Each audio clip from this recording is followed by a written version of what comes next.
যে 58 জন সই করেছিল তার বাইরেও অনেক বিধায়ক যোগাযোগে আছে। সবেধন নীলমণি 20 জন বিধায়ককেও কি শেষ পর্যন্ত রাখতে পারবেন না মমতা বন্দ্যোপাধ্যায়? তার শেষ সম্বলেও কি ভাঙন ধরাবেন? সংখ্যার নিরিখে নিজেদের আসল তৃণমূল বলে দাবি করা ঋতব্রত বন্দ্যোপাধ্যায়, সন্দীপন সাহারা শনিবার সেই জল্পনা ফের উস্কে দিলেন বিধানসভা ডেপুটি লিডার ও তৃণমূল থেকে বহিষ্কৃত বিধায়ক সন্দীপন সাহা।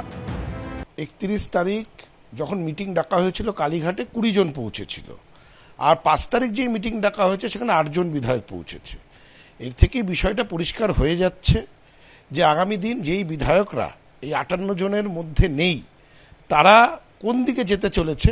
আমরা হয়তো ট্রিগার, কিন্তু সেই কারণগুলি সবার জন্যই এক। আপনি অনায়াসে সেটা বলতে পারেন যে যারা যোগাযোগ করছে তারা যখন এখানে চলে আসবে সেটা 60-এর অনেক বেশি হয়ে যাবে। পচা মাছের একটা ঝুড়ি থেকে যদি কিছুটা মাছকে আলাদা করে রাখা হয় তাহলে সে মাছ ভালো মাছ বা জ্যান্ত মাছ বা টাটকা মাছ হয়ে যাবে না। তৃণমূল ভেঙে যত রকমের দল হবে তারা তৃণমূলের মতনই হবে এবং তৃণমূলের থেকেও খারাপ হতে পারে। সুতরাং মানুষ আর এইসব দল, উপদল, কোন দল তৃণমূলের মধ্যে এসব নিয়ে আর ভাবছে না। 2026-এর বিধানসভা নির্বাচনে ভরাডুবির পর তৃণমূলের ছোট বড় মেজো সেজো সব মাপের নেতাদের সবার নিশানায় অভিষেক বন্দ্যোপাধ্যায়। এদিন তার বিরুদ্ধে ফের ক্ষোভ উগরে দিয়েছেন তৃণমূল থেকে বহিষ্কৃত বিধায়ক সন্দীপন সাহা।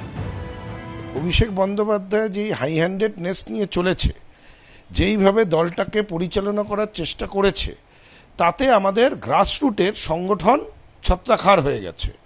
কোনো রিপোর্ট জেলা লেভেল থেকে ব্লক লেভেল থেকে না নিয়ে এককভাবে ওপর থেকে চাপিয়ে দেওয়া, তাতে সংগঠন কমজোর হয়েছে, যার জন্যে আজকে এই বিপর্যয়ের সম্মুখীন হতে হয়েছে দলকে। প্রশ্ন তো তাকে করা হবেই। দেখুন, আমরাও তো প্রশ্ন করেছিলাম, তার কোনো উত্তর পাইনি দলের অভ্যন্তরীণ মিটিংয়ে। প্রশ্নের সম্মুখীন তো তাকে নিশ্চিতভাবে হতে হবেই। একদিকে পরিষদীয় দল, অন্যদিকে সংসদীয় দল, কোনো কিছু নিয়েই এখন স্বস্তিতে নেই একদিন ক্ষমতার শীর্ষে বসে থাকা মমতা বন্দ্যোপাধ্যায়। সোমবার ইন্ডি জোটের বৈঠকে যোগ দিতে ইতিমধ্যে দিল্লিতে পৌঁছে গেছেন। সোমবারই সংসদীয় দলে বড়সড় ভাঙনের ইঙ্গিত মিলছে। দিল্লিতে বসেই কি পরিষদীয় দলে আরও ভাঙনের সম্মুখীন হতে হবে তাকে? অনির্বাণ বিশ্বাস, শিবাশিস মৌলিক, ঐশী মুখোপাধ্যায়ের রিপোর্ট, এবিপি আনন্দ। এবিপি আনন্দ, এগিয়ে থাকে, এগিয়ে রাখে।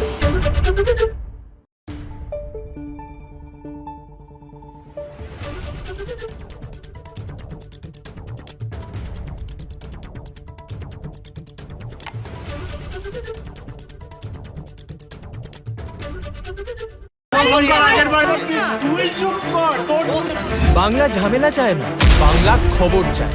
বাংলা খবর, বাংলার খবর।